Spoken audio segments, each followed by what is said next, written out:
Being a Las Vegas Raiders fan has never been for the faint of heart.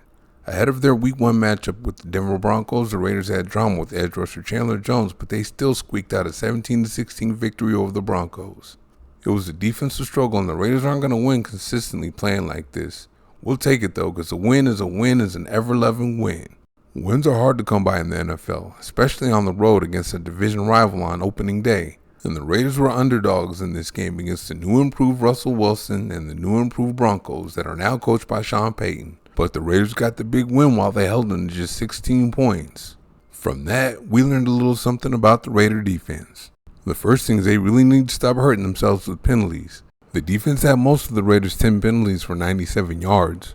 A few of them were really costly and came at the wrong time, leading to points for the Broncos. In the first quarter, rookie fourth-round corner Jacorian Bennett committed a pass interference penalty on 3rd and 5 while breaking up a pass. He didn't have to wrap his arm around the receiver to break that pass up.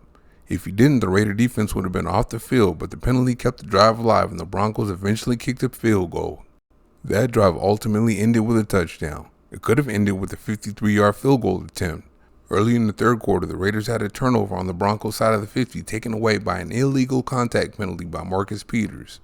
Then in the fourth quarter, the Raiders got a stop, but second-year linebacker Luke Masterson got hit with a roughing the kicker penalty on a punt.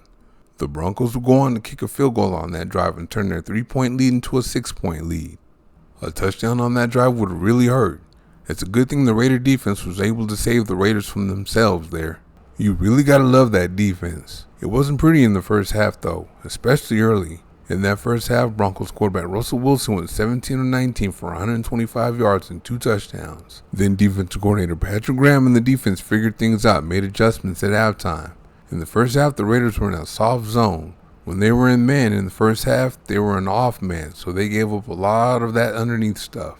In the second half, the Raiders tightened up the coverage and things drastically changed. Wilson went 10 of 15 for only 52 yards and 0 touchdowns. The Raider defense only gave up 3 points in the second half compared to 13 in the first half too. Oh, and it wasn't just the coverage that Graham changed. The pass rush was better and more contained to keep Wilson in the pocket, and the rush from the interior was better. It happened that way because we saw more Jerry Tillery and third-round pick Byron Young and less Bilal Nichols.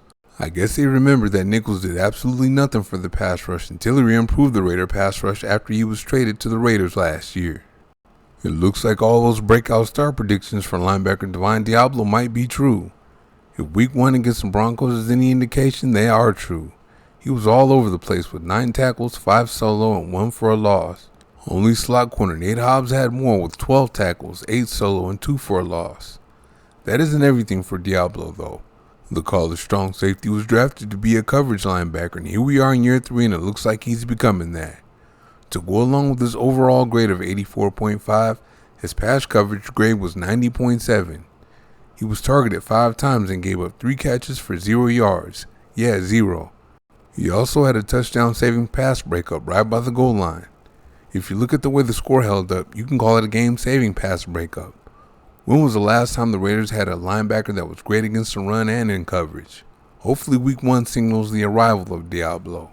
If that's the case, the Raiders finally have that star linebacker they've been looking for years. We see now that the 2023 draft class is a work in progress that will eventually come around. Of the guys that played, Bennett had those pass interference calls, but I liked his play overall. He's going to keep learning and be alright. Tight end Michael Mayer is getting used to the physicality of blocking in the NFL, but he's coming along. However, he had no targets in the passing game where he was supposed to be ready to help now. As far as 2023 number 7 overall Tyree Wilson goes, we just gotta be patient. He missed the offseason program and most of training camp, so he's still catching up. He's still in training camp mentally trying to figure things out. You can study a playbook every night and every day, but it's not in your muscle memory. I saw a lot of fans on Twitter talking about how slow he looked. Yeah, that's how you play when you're not sure what to do. I've seen a lot of really good athletes not make it in college because they were a few steps behind on everything due to their inability to master the playbook.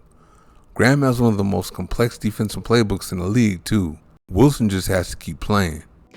Man, I tell you what, I'm not calling this defense a shutdown defense, but it has to at least be better than last year's. That's not really hard to be though, but you know what I mean. You gotta love how they made adjustments and tightened up the screws in the second half.